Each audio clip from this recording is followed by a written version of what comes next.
Hi friends, അപ്പോൾ crochet എങ്ങനെ ചെയ്യാമെന്നുള്ള എൻ്റെ മൂന്നാമത്തെ വീഡിയോയിലേക്ക് എല്ലാവർക്കും സ്വാഗതം. ഇന്നത്തെ ലെസണിൽ നമ്മൾ പഠിക്കുന്നത് യാൺ എങ്ങനെ പിടിക്കാം എന്നുള്ളതാണ്. അതിന് പല മെത്തേഡിൽ നമുക്ക് ചെയ്യാൻ പറ്റും. ഞാനിപ്പം 3 മെത്തേഡ് കാണിക്കാം. എന്നിട്ട് അതിലേതാണോ ഈസി ആയിട്ടുള്ളത് അത് നമുക്ക് യൂസ് ചെയ്യാം. ആദ്യത്തെ മെത്തേഡ് എന്ന് പറയുന്നത് ഇതായി കാണിക്കുന്ന പോലെ തന്നെ നമ്മുടെ ചെറിയ ഫിംഗറിലും റിംഗ് ഫിംഗറിൻ്റെയും ഇടയിലേക്ക് നമ്മുടെ യാണ് ഇങ്ങനെ കടത്തുക. ചെറിയ ഫിംഗറിൻ്റെ റിംഗ് ഫിംഗറിൻ്റെ ഇടയിലേക്ക് നമ്മുടെ യാൺ ഇങ്ങനെ എടുത്തിട്ട് ഇങ്ങനെ കൊണ്ടുവരിക. ഒന്നുകൂടെ കാണിക്കാം. ചെറിയ ഫിംഗറിൻ്റെയും റിംഗ് ഫിംഗറിൻ്റെയും അതിലേക്ക് ഇൻസേർട്ട് ചെയ്യുക. എന്നിട്ട് ഇങ്ങനെ കൊണ്ടുവരിക. എന്നിട്ട് ഈ തമ്പ് വെച്ചിട്ട് അതിനെ ഒന്ന് സെക്യൂർ ആക്കുക.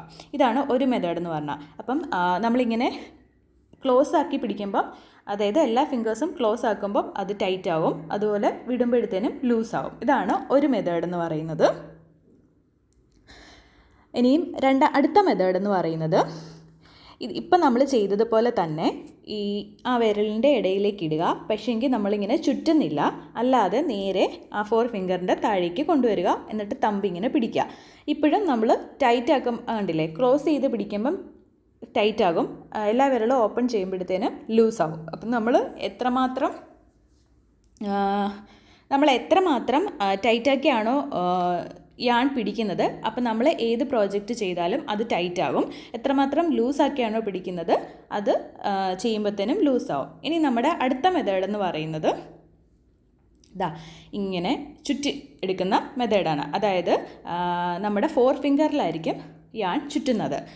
ഈ മെത്തേഡാണ് കൂടുതലും ഞാൻ ചെയ്യുന്നത്. കാരണം എനിക്കിതാണ് കുറച്ചുകൂടി എളുപ്പമായിട്ടുള്ളത് തോന്നിയത്.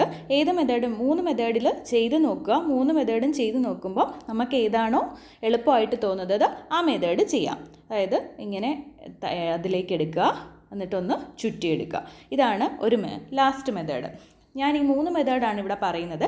ഏത് മെത്തേഡ് വേണമെങ്കിലും നിങ്ങൾക്ക് ചെയ്യാം. ചെയ്ത് നോക്കുമ്പോഴത്തേനും നമുക്ക് ഏതാണോ പറ്റുന്ന ആ മെത്തേഡ് യൂസ് ചെയ്താൽ മതി. ഞാൻ ഈ മെത്തേഡാണ് കൂടുതൽ യൂസ് ചെയ്യുന്നത്. കണ്ടില്ലേ, ഇതിങ്ങനെ പിടിക്കുമ്പോഴത്തേനും ടൈറ്റ് ആവും. അത് നമുക്ക് ലൂസാക്കുകയും ടൈറ്റ് ആക്കുകയും ഒക്കെ ചെയ്യാം. ഏത് വേണമെങ്കിലും ചെയ്യാം. അപ്പം നിങ്ങൾ 3 എണ്ണവും ചെയ്ത് നോക്കുക. ചെയ്ത് നോക്കി വരുമ്പോഴത്തേനും നമുക്ക് മനസ്സിലാവും നമുക്ക് ഏതാ പറ്റുന്നതെന്ന്. അപ്പോൾ അത്രേ ഉള്ളൂ. 3 മെത്തേഡും ചെയ്ത് നോക്കുക. നമുക്ക് അടുത്ത ലെസണുമായിട്ട് കാണാം. ബൈ.